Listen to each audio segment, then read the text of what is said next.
Nagpa-platelet-rich plasma treatment ako o mas kilalang PRP Vampire Facial na located lang din dito sa Imus, Cavite. Pakita ko lang din yung condition ng face ko bago ako pumunta sa clinic. Sumakay lang ako ng tricycle. Hale Skin Aesthetic Beauty Lounge nga pala yung pangalan ng clinic na pupuntahan ko. At dito nga pala sila located sa Phase 3, Block 20, Lot 33C, Greengate Homes, Malagasang 2A, Imus, Cavite. Sa labas pa lang makikita mo na yung mga services na ino-offer nila at the same time yung mga rates. Pagpasok pa lang napaka-comfy ng feeling at mafe-feel at home ka talaga at malaking bagay yon na comfortable ka sa place kung saan gagawin yung mga service na gagawin sa'yo. Ipapakita ko na rin pala dito yung rates nila, i-post nyo na lang. Sobrang daming services na ino-offer ng Hale Skin guys. Hindi ko na nga na-videohan pero after i-consult ni Doc yung skin ko, nag-proceed na kami sa pagkuha ng dugo. And to be honest guys, as a person na sobrang baba ng pain tolerance, hindi ko ramdam na tinurukan ako ni ate. After kong kuhaan ng dugo, pumasok na rin ako sa room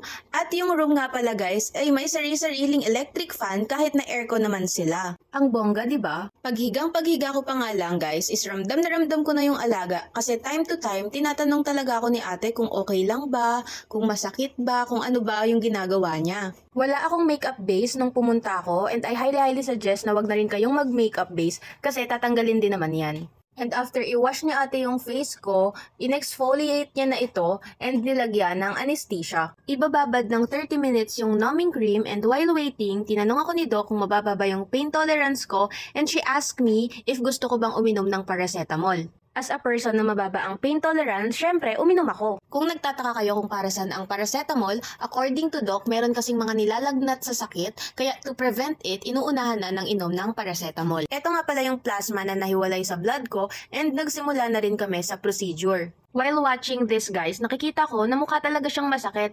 But guys, believe me, wala ka na talagang mararamdaman after 30 minutes na pagbabad ng numbing cream. And look guys, grabe talaga yung blood sa cheeks ko kasi grabe rin talaga yung breakout ko. Sobrang perfect din ang procedure na to if you were suffering from dark spots, wrinkles, sun damage, and scars. If you were interested guys, you can search it on your own para makita nyo yung sobrang daming benefits ng PRP Vampire Facial. Sobrang satisfied talaga ako dyan guys. Sobrang tiis ganda lang talaga pero grabe naman ang glow after. So after ako i-microneedling ni ate, nilinis niya na yung mga blood sa face ko. Binilisan ko lang yan pero sobrang gentle ng hands ni ate. After linisin, minasage ni ate yung plasma sa face ko para talaga namang ma-absorb ng skin ko. Pero syempre, hindi sa massage nagtatapos ang lahat.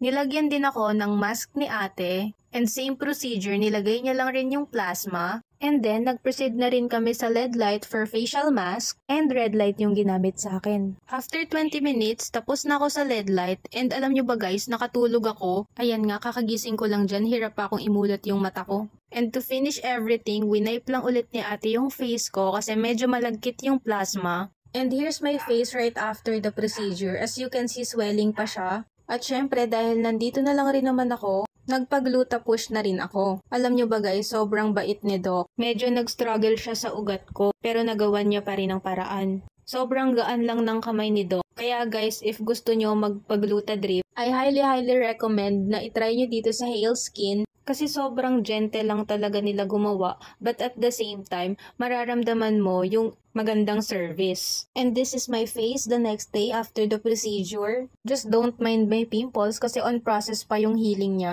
But look at that glow girl. Kaya naman, sobrang excited ko sa next session ko. So ano pang iniintay nyo? Magpa-appointment na rin kayo sa Hale Skin.